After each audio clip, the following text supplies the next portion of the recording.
El libro de Jonás es una historia subversiva acerca de un profeta rebelde que odia a Dios por amar a sus enemigos.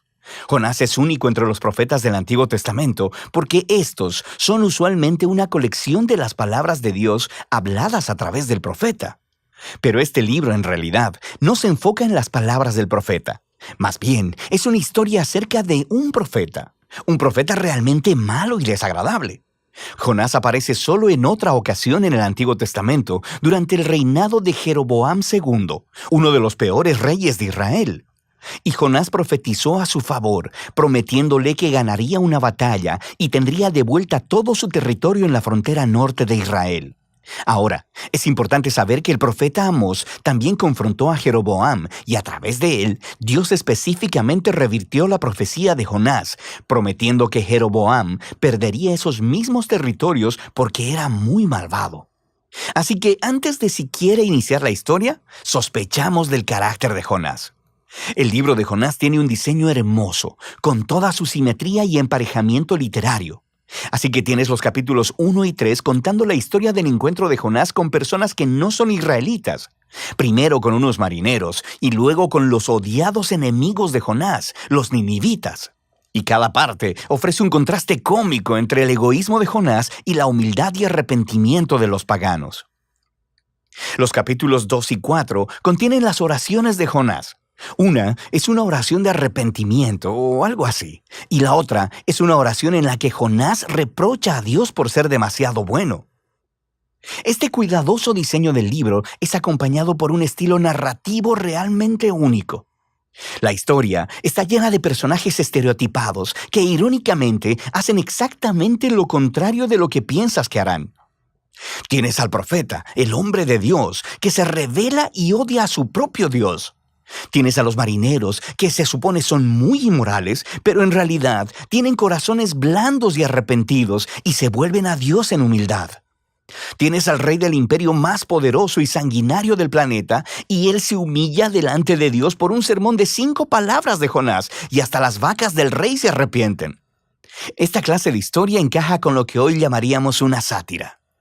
Estas son historias sobre figuras bien conocidas que son colocadas en circunstancias extremas y utilizan el humor y la ironía para criticar su estupidez y defectos de carácter. Profundicemos y veremos cómo todas las piezas encajan juntas. La historia inicia con Dios comisionando a Jonás para ir a predicar contra la maldad y la injusticia en Nínive, la ciudad capital del imperio asirio, el amargo enemigo de Israel. Pero en lugar de ir al este, a Nínive, Jonás se va en la dirección opuesta, encontrando un barco que va lo más al oeste que se pueda, a Tarsis. Ahora, la gran pregunta aquí es, ¿por qué? ¿Por qué huye Jonás? ¿Tiene miedo? ¿Le caen mal los ninivitas? Todavía no se nos dice. Así que el hombre de Dios intenta huir de Dios y aborda un barco lleno de marineros paganos. Entra en la nave y se queda dormido. Así que Dios envía una gran tormenta para despertar a su profeta, mientras, irónicamente, los sinceros marineros están completamente despiertos a todo lo que está sucediendo. Ellos pueden discernir que un poder divino está obrando aquí. Ellos echan suertes y descubren que Jonás es el culpable. Así que le piden que se explique, y Jonás escupe un montón de habladurías religiosas. Él dice, sí, soy hebreo y adoro al Señor, al Dios que hizo el mar y la tierra. Es una broma, ¿verdad? Dios hizo el mar y la tierra, claro que sí. ¿Y Jonás es tan tonto como para huir de este Dios subiéndose a un barco? Y cuando los marineros le preguntaron a Jonás qué es lo que deberían hacer, él les dice, mátenme lanzándome por la borda. Lo que parece muy noble al principio, hasta que te das cuenta que esto podría ser lo más egoísta que ha hecho hasta ahora. Quiero decir, ¿qué mejor forma de evitar ir a Nínive? Así que pone su sangre en las manos de estos marineros inocentes al tratar de obligarlos a matarlo. Y ellos se resisten, por supuesto, y se arrepienten delante de Dios incluso mientras lo arrojan. La tormenta se apacigua y ellos terminan temiendo al Dios de Israel.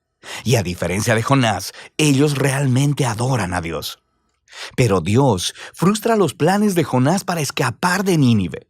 Mientras Jonás se hunde, Dios provee una extraña tumba acuática para él, el estómago de un gran pez. Ahora, por supuesto, en circunstancias normales esto sería la muerte segura, Pero en esta historia todo está de cabeza. Así que la muerte submarina de Jonás se convierte en su camino de vuelta a la vida. Atrapado en el estómago de esta bestia, Jonás eleva una oración donde técnicamente nunca dice que lo siente, pero sí agradece a Dios por no abandonarlo y promete que obedecerá a Dios a partir de ese momento, no importa lo que pase. Y la respuesta de Dios es algo cómica. La ballena vomita a Jonás en la tierra seca. Así que una vez más, Dios envía a Jonás a predicar en Nínive y Jonás obedece.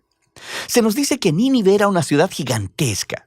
Tomaría varios días caminar a través de ella. Así que Jonás tiene solo un día y aquí está su mensaje. En 40 días, Nínive será arrasada. Esas son 5 palabras en hebreo. Este sermón es muy corto y también algo extraño. Quiero decir, mira lo que le falta. No se menciona lo que los ninivitas han hecho mal, ni lo que deben hacer o cómo deben responder. No hay mención de quién los destruirá, y lo más notable, no se menciona a Dios. ¿Qué está pasando aquí? ¿Está Jonás intencionalmente dando la mínima cantidad de información? Es como si él estuviera intentando sabotear su propio mensaje o asegurar la destrucción de los ninivitas. Jonás no está haciendo ningún esfuerzo. Sean cuales sean sus motivos, el plan no funciona, porque tan pronto predica su sermón de 5 palabras, el rey de Nínive y la ciudad entera, incluyendo a las vacas, se arrepienten en silicio y ceniza. Así que, por segunda vez, esos paganos malvados muestran que son más sensibles que el mismo profeta de Dios. De manera que Dios perdona a los ninivitas y no destruye la ciudad.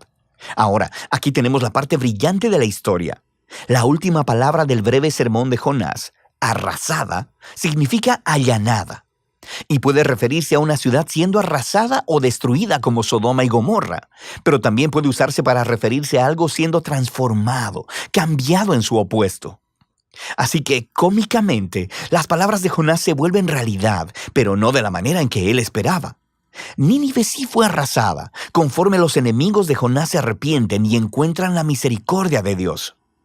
El capítulo final une todas las piezas. Jonás está completamente enojado y eleva su segunda oración. Primero le dice a Dios la razón por la que huyó en el capítulo 1. No fue porque tuviera miedo, más bien fue porque él sabía que Dios era muy misericordioso. Y esto es genial. Jonás cita la propia descripción de Dios de sí mismo del libro de Éxodo y se la echa en cara a Dios como un insulto. Él dice que sabía que Dios es compasivo y que encontraría alguna manera de perdonar a esos horribles ninivitas. Puedes oír el disgusto en la voz de Jonás. Después, Jonás interrumpe la conversación y ora porque Dios lo mate ahí mismo. Él prefiere morir antes que vivir con un Dios que perdona a sus enemigos. Afortunadamente para Jonás, Dios no accede y simplemente pregunta si el enojo de Jonás es justificado. Jonás ignora la pregunta y se va a las afueras de la ciudad a acampar en una colina cercana para esperar y ver qué sucedería. Ya sabes, puede ser que los ninivitas se arrepientan de haberse arrepentido y acaben rostizados después de todo. Lo que sucede después es muy extraño. Dios provee una planta para darle sombra a Jonás y eso lo pone bastante feliz. Pero luego, Dios envía un pequeño gusano para comerse la planta, así que Jonás pierde su sombra. Y luego, en el calor del sol, Jonás le pide a Dios una vez más que lo mate.